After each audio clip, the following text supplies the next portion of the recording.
It's time for Debrief. Catch up on the week's top stories on TRT World. The play of the 14th, that was perfect. Try as fast as possible. The Israeli soldiers are here. I'm doing a live. I'm live already. Here in Kramatorsk, this is a residential building, and just moments ago, an urgent dash to Geneva for talks as Ukraine tried to revise a peace plan seemed to favor Moscow. Washington had given Kyiv until this Thursday to agree to a deal or risk losing US support. Unlike the American plan, the European one reportedly allows Ukraine to have larger armed forces, potential NATO membership, potential NATO troops in Ukraine, and a way, albeit diplomatically, for Ukraine to get back any land it gives to Russia. The US Secretary of State says work remains, but America is, at least, willing to extend the deadline. I feel very optimistic that we can get something done here because we made a tremendous amount of progress there. Putin will never agree to any peace plan or any conditions which would allow Ukraine to survive as an independent state. That's why I don't believe in any prospects of this. Media outlets in the US have been reporting that Ukraine has agreed to the proposal. Zelensky has said more work needs to be done. The US president says real progress is finally being made toward peace in Ukraine.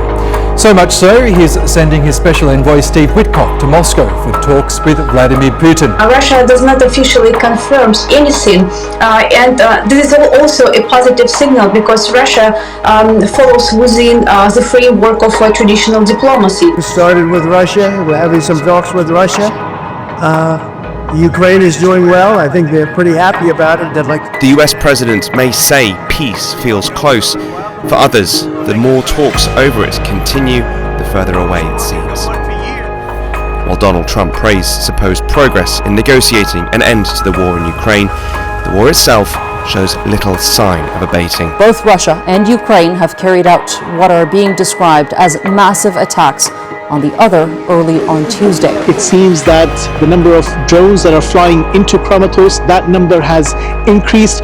Earlier we've heard from Ukrainian President Volodymyr Zelensky.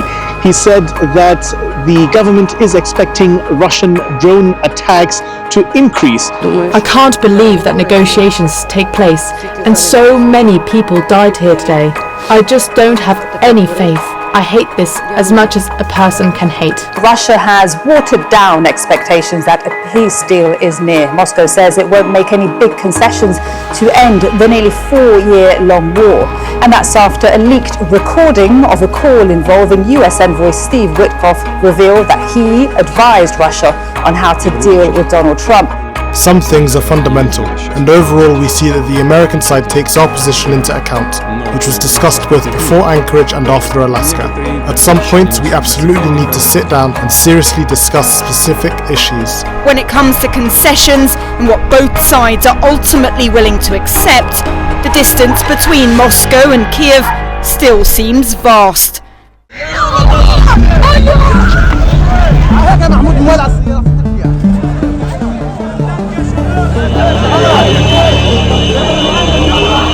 Let's begin in Gaza, where Israeli forces have carried out a series of attacks across the Strip on Saturday, killing at least 22 people and wounding dozens. In total, 22 people have lost their lives today because of the Israeli attacks. Meanwhile, a report from a leading Israeli human rights group says that the genocide in Gaza continues unabated despite last month's US-backed ceasefire. Julie Novak and Kareem Gibran published a report called Our Genocide, which confirmed continuing genocidal actions by Israeli forces and settlers.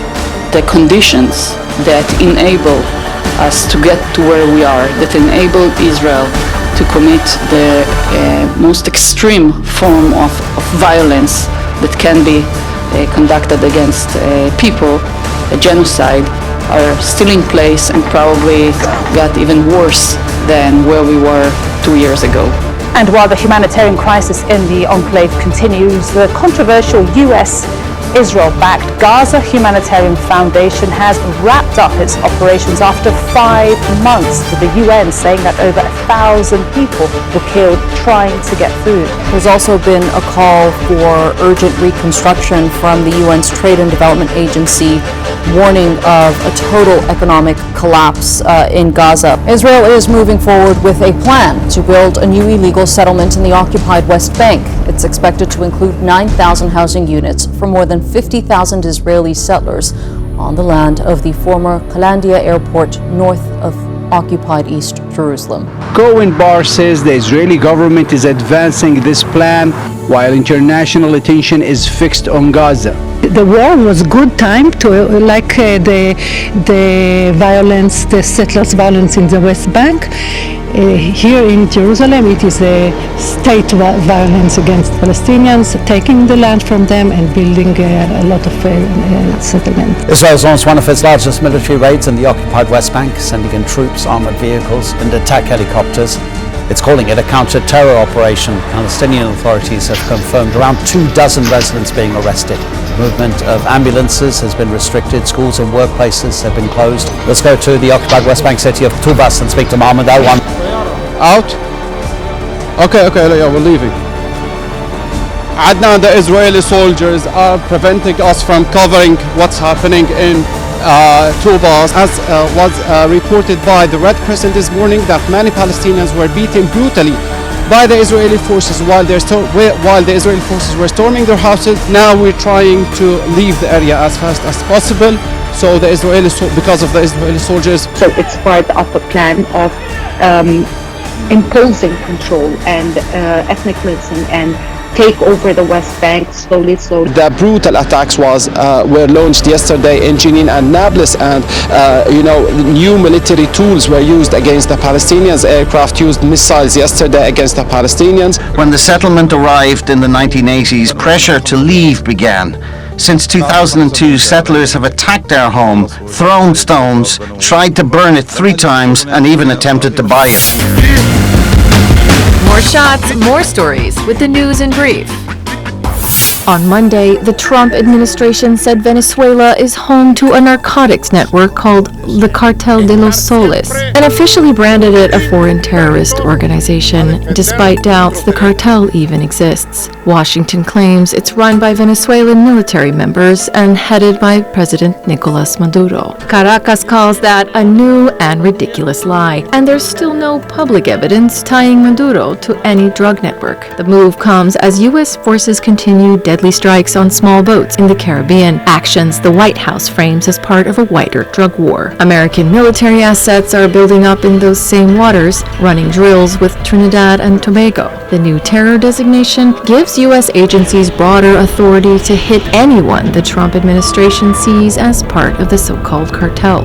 The prerogative being asserted to use lethal force outside the law, I think that should be notable for people not just in the Caribbean, but also in the United States, because what the president is asserting here is a license to kill based on his own say-so. On Wednesday, heavy rainstorms brought serious flooding across nearly 10 provinces in South Thailand. Thai officials say the city of Hat Yai, a commercial hub, saw 335 centimeters of rain in a single day, the most seen there in 300 years. Hundreds of thousands of people have been impacted, homes have been destroyed, dozens have been killed, and also there are many still missing and trapped within their homes, submerged by this murky water. Thailand wasn't alone in suffering weather disasters. A tropical cyclone swept neighboring Indonesia's North Sumatra region, with at least 34 killed in landslides and flooding that also displaced thousands, and thousands more have been forced by flooding to evacuate across several Malaysian states. Also on Wednesday, a massive inferno spread through an 8-tower high-rise residential estate called Wang Fuk Court in the Tai Po district, northern Hong Kong. With the death toll still rising, the flames raced up bamboo scaffolding wrapped around the towers, ripping through the complex and creating huge plumes of smoke.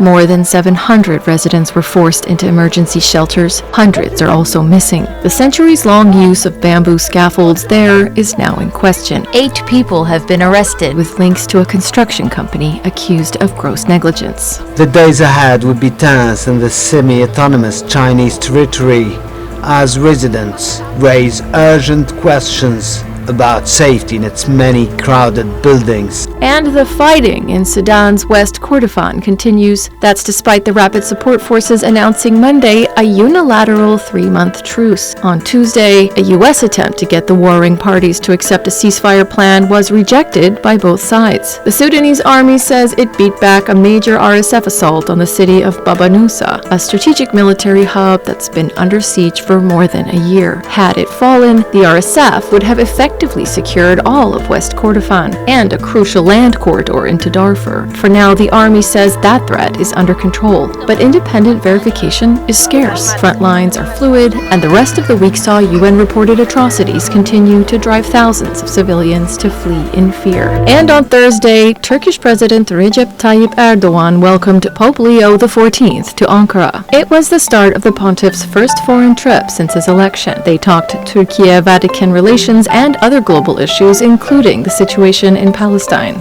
For months, Israel has been bombing civilian areas, including churches, mosques, hospitals, and schools. One of the places struck by Israel is the Holy Family Church, the only Catholic church in Gaza. The Pope used his blessing to urge people to hold charity in their hearts and work together towards peace. We are now experiencing a phase marked by heightened level of conflict on the global level, fueled by prevailing strategies of economic and military power.